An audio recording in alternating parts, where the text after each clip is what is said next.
Hello，大家好，我係沈卓琪，係參與咗今次理財策劃嘅一位參賽成員之一。咁我負責嘅案例係 Question A。咁我將於喺呢個 presentation 入面分析同埋解決陳生家庭嘅案例，分析佢哋嘅痛點同埋解決啦。呢個係我嘅 agenda。首先，我將呢個 presentation 分為四個部分。如下啦，可以見到主要目的係解決佢哋一家嘅資產痛點係呢個係第一部分資產結構嘅概述同埋分析。可以見到由呢個圖表入面可以見到陳生一家嘅收入同埋開支係每個月嘅總收入係12萬6千蚊啦，咁總開支係97800蚊，相減之後嘅淨收入有28200蚊。喺呢個圖表入面可以見到佢哋嘅剛性開支係比較多嘅，就係每個月佢哋必須要用嘅開支啦，不可避免嗰啲開支啦，係其實都係相當高嘅。不過喺呢種開支嘅情況下，佢哋每個月嘅淨收入都有28200蚊，喺香港家庭入面都算一個比較高嘅水平。接落嚟係資產評估啦，由呢個圖表入面可以見到陳生一家嘅非勞動資產嘅佔比係比較高嘅，例如佢哋嘅樓宇同埋教育基金啦，佔佢哋嘅總資產佔比嘅93%，係遠高過健康嘅指數嘅。咁佢哋物業佔資產總比都有85%，呢個數據可以見到佢哋嘅一家嘅非勞動資產佔比係相當之高嘅，而且資產與物業嘅綁定度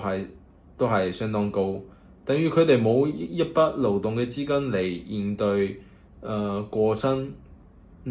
重病一啲突發嘅情況啦。咁接落嚟係資產負債結構嘅分析。佢哋資產負債嘅結構主要係兩個部分，由負債同埋資產中計算出嚟嘅負債資產率，同埋負債同埋佢哋嘅權益計出嚟嘅負債權益比。呢兩個係資產負債結構嘅兩個重要嘅數值。可以見到佢哋負債嘅資產負債率同埋負債權益比都係一個正常嘅區間，就係一個比較健康嘅區間啦。可以見到佢哋還債壓力係少嘅，同埋槓桿係中等，資產結構係較為穩健，所以佢哋其實係具有短期抗風險嘅能力，即係長期可能唔係咁啫。咁最尾就係財務嘅承受力。財務嘅承受力都係兩部分啫，稅後收入同埋每月按揭中嘅數據計算出嚟嘅供樓負擔比係啦，供樓負擔比我哋可以見到係22.63%。咁22.63%代表咗啲咩呢？咁而家我哋先睇咗存款同埋月開支計出嚟嘅現金儲蓄覆蓋月份。呢度可以見到佢哋現金儲蓄覆蓋係夠覆蓋8.18個月嘅。咁8.18個月係代表咗咩呢？代表佢哋就算唔工作都可以維持8.18個月嘅總生活開支。呢度字幕唔係咁清晰。咁呢個供樓負擔比處於正常嘅區間啦，因為低於30% 都係一個比較正常嘅區間，證明佢哋供樓其實壓力係唔係咁大嘅。咁佢哋現金儲蓄雖然有8.18個月比較充足啦，不過佢哋每個月剛性開支都係較多嘅，就算係説明佢哋嘅儲備係比較多。就算儲備比較多，不過以佢哋嘅投資理念，佢哋淨係可以短期承受停工、降薪等情況，所以都承受唔到比較長期嘅咯。咁依家可以突出一個資產現況嘅總結。優點嚟講，佢哋還款壓力係較低，同埋存款都算尚為充足，尚為充足。然之後佢哋嘅不過佢哋嘅資產流動性係不足嘅，因為佢哋嘅資產同樓宇同埋嗰啲物業係高度相關嘅。不過佢哋每個月有可觀嘅淨收入都係一個比較好嘅地方啦。總括而言，佢哋可運作嘅空間係充足嘅。如果購置一啲理財產品作為輔助嘅話，係可以解決到一啲現況嘅不足之處嘅。咁佢哋具體有啲咩同點呢？佢哋一家嘅同點主要係圍繞住四個方向、四個地方，係醫療、教育、退休同埋事故呢四個方面。咁醫療方面呢，由資料中可以見到周太係長期有一個健康嘅隱患，因為佢嘅工作壓力偏高，經常去門診，診斷佢有冇一啲生理方面嘅疾病。如果佢真係有生咗一啲病，都係中年啦。咁雖然陳生係暫時冇健康隱患嘅，不過中年呢個年紀好難有啲意外都好難講㗎嘛。咁如果脫離咗崗位，佢哋嘅保障係不足嘅，因為咁憑公司嘅醫療福利係包括唔到住院嘅所有費用。咁退休之後嘅規劃啦，佢哋希望係60歲之前退休。咁佢哋勞動資產係嚴重不足嘅，可能係顧及唔到佢哋退休之後方面嘅規劃，同埋佢哋保障都係不足啦。難以係退休之後幫到子女啲咩喺人生事件中。咁喺教育方面，佢哋希望繼續投入教育基金。不過佢哋如果繼續投入教育資金，又冇一啲保障計劃嘅話，佢哋可勞動資金只會持續減少。雖然佢哋依家仲負擔到呢啲支出，不過如果發生咗一啲突發嘅事故，佢哋係冇足夠嘅勞動資產去面對嘅。所以佢哋呢個可以突出佢哋一家因為勞動資產嘅不足而難以承受哪怕一方去世或者失去工作能力嘅情況嘅。所以呢個係佢哋嘅痛點所在啦。就係咁，如果有咗痛點，咁即係要解決啦。咁我呢度提供咗一啲解決嘅方向同埋建議。具體嘅改善方案呢，有以下3個方向。首先，調整資產嘅配置，提升流動資產嘅比重啦。其次係購置醫療同埋危疾保險嘅組合。第三係購置一啲人壽儲蓄分紅保險嘅計劃。咁第一個嘅方向呢，可以帶嚟啲咩效果？即係面對突發情況時，佢哋一家有足夠嘅可用資金去面對承受嗰啲情況。咁第二呢，就係減輕佢哋生病住院嘅經濟負擔，係可以降低佢哋經濟方面嘅壓力嘅。咁第三係啦，可以解決佢哋退休後嘅生活嘅經濟需求，同埋身故後賠償可以覆蓋佢哋未還嘅差唔多50%嘅按揭。咁無疑係提升到佢哋嘅勞動資產部分啦。咁理財工具自然有個優先次序。我覺得係醫療危疾保險嘅組合係優先嘅，因為佢可以降低一啲醫療方面嘅支出，同埋意外好嘅經濟賠償。呢個組合可以保證生病之後所有嘅支出。其次就係儲蓄分紅人壽啦，佢有一個終身保險，你過世之後嘅欠款賠償可以覆蓋到你所有嘅欠款，相當於陳生嘅分身，可以令佢就算過咗身之後都可以發揮到一個父親同埋一個丈夫所可以起到嘅一個價值。最後就係 interest， 係一個長線可以穩定增值嘅現金流。都係過身咗之後子女教育開支嘅來源，咁都係一個終身有效嘅保障嚟嘅。咁如果有個方向，我哋即係要介紹每個產品具體可以產生咗咩效用啦。咁呢個第一個就係保誠嘅自主未來保險計劃2，可以睇到佢有4個功能。終身紅利，首先終身紅利方面咧，因為佢可以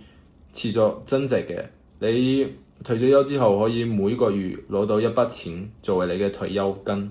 咁人性化賠償計劃，佢話咧，即係你譬如陳生過咗世之後，佢嘅賠款都係可以分期進行一個賠償嘅。譬如係佢可以選係佢仔高中畢業或者升大學或者結婚嘅時候，呢幾個人生重大事件進行一個分期嘅賠償。我覺得呢個係比較人性化嘅，同埋靈活修改受益人啦，佢可以改保單嘅受益人，呢個係好 basic 嘅優點，同埋保單可查分都係好 basic 嘅。所以帶嚟咗2個目的，就係保障子女過咗身之後都可以保障到子女，同埋覆蓋尚未還嘅按揭，都係減低咗佢嘅對過身同埋失去工作能力嘅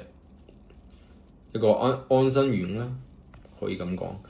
咁都建議佢以100個指定百分比嘅身故賠償，同埋加每個月分期支付剩低嘅餘額去購買呢個自主未來嘅保險計劃，因為佢哋每個月淨係有嘅勞動資產淨係有嗰個淨工資。咁其實100個指定可以令佢哋每個月嘅負擔都少啲，用佢嘅存款去俾啲100個嘅身故賠償。自願醫保咧就係分為2個計劃嘅。呢2個計劃點解我冇選擇呢個靈活自主嘅醫保計劃，反而選擇咗呢個自願醫保嘅上賓計劃咧？雖然自願醫保上賓計劃價格係比較高昂一啲嘅，不過佢有啲咩好處咧？即係佢嘅保額上限係更加高嘅。如果中年人經常發生一啲疾病，要經常去醫院嘅話，其實即淨係冇買嗰個基本嘅自願醫保係好容易超額嘅。同埋呢個上賓計劃係不同喺醫院嘅不同款項、不同嘅手術，其實佢係唔分項係進行一個限額嘅。咁所以佢不容易超出嗰個上限咯，咁就唔使自己俾翻一啲額外嘅價錢，所以佢嘅保障嘅力度係比較高嘅。咁佢嘅保額，咁佢冇分項嘅限額都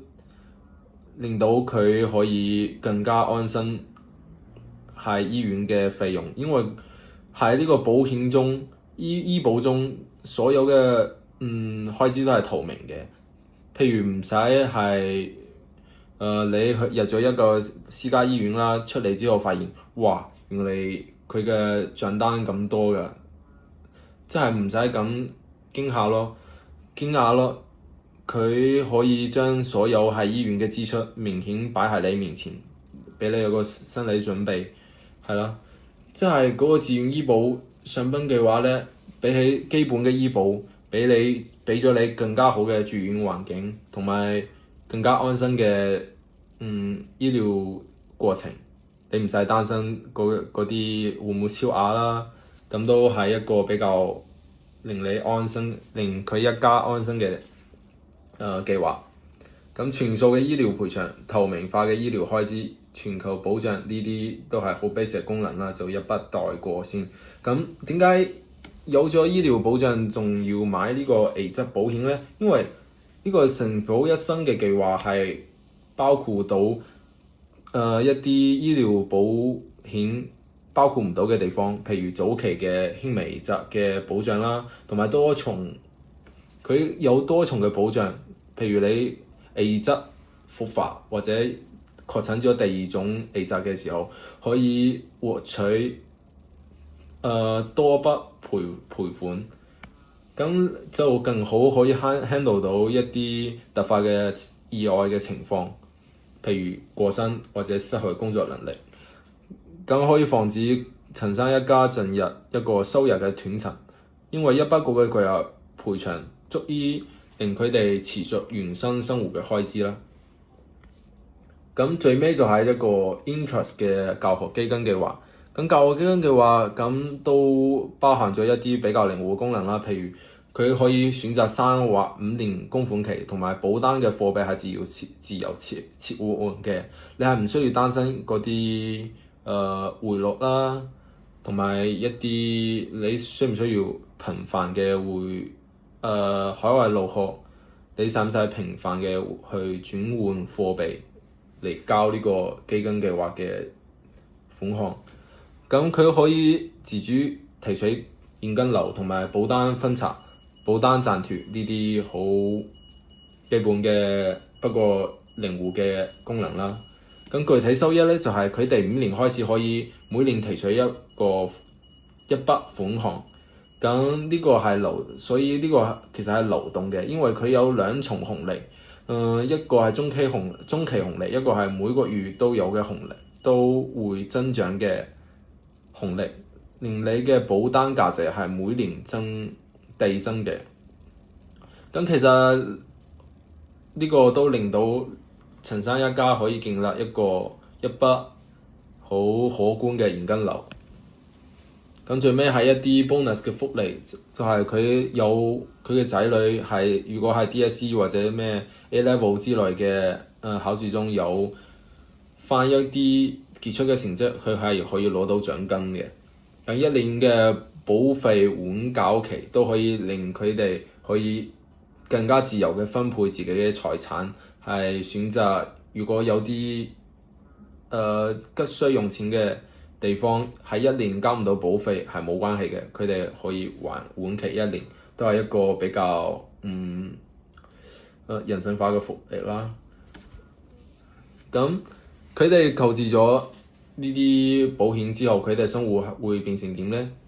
我預測咗之後，發現佢哋係危疾嘅部分，佢哋重病過世之後嘅賠款係足以包含支撐佢哋嘅生活支出，同埋非住院性嘅醫療開支，佢哋都係包括喺嗰個危疾保險入面。咁資產增值，陳生提過嘅，佢希望有一個長期穩定嘅資產增值啦。咁呢4個計劃都包含到佢仔女高中或者大學時嘅充足嘅教育資金，同埋持續增值嘅教育基金，都有一筆可自主提取嘅現金流，同埋呢個係每年逐年增長嘅。同埋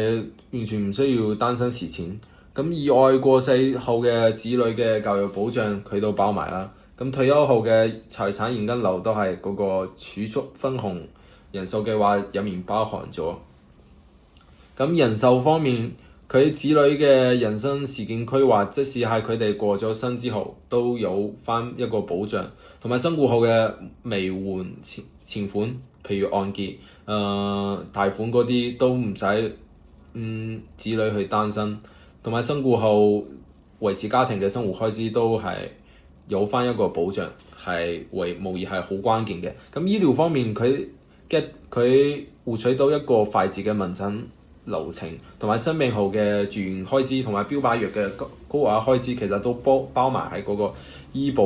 嘅計劃入面嘅。咁無疑係解決咗佢哋生病後對高額醫療支出嘅焦慮啦。咁總結嚟講，呢4個計劃可以為佢哋帶嚟長線嘅效益嘅保守投資，同埋意外後依舊穩定嘅生活開支，係解決咗陳生嘅一家嘅痛點所在，即係冇一筆流動嘅資金去面對一啲過身失去工作能力嘅意外情況。呢個係佢嘅最大痛點啦，無疑係呢4個計劃中一一去解決咗。咁呢個係 This is all of my presentation. Thank you.